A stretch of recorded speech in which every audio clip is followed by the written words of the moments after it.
Hey everyone, welcome back. In this video, I'll show you how to enable end-to-end encryption in Jitsi Meet step by step.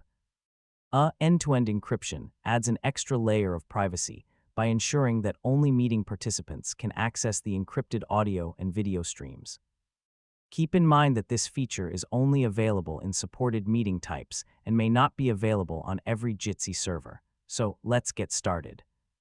First, open Jitsi Meet in a supported web browser and start or join a meeting. Make sure you're using the latest version of Jitsi Meet, since encryption features may vary depending on your browser and the server you're connected to. Next, open the More Actions or Security menu during the meeting. If your server supports it, you'll see an option labeled End-to-End Encryption or E2E. Now turn on the End-to-End Encryption End-to-end option. encryption is on. You may be asked to create or enter an encryption key or passphrase. Share this key securely with everyone who should participate in the encrypted meeting, since only users with the correct key will be able to decrypt the media.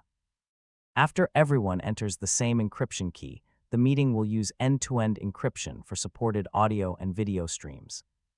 Keep in mind that some features, such as recording, live streaming, or certain integrations, may be unavailable while end-to-end encryption is enabled.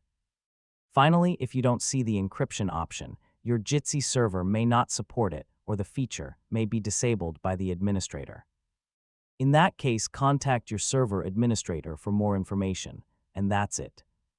You now know how to enable end-to-end encryption in Jitsi Meet and improve the privacy of your online meetings when your server supports this feature.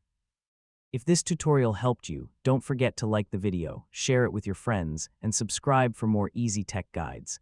Thanks for watching, and I'll catch you in the next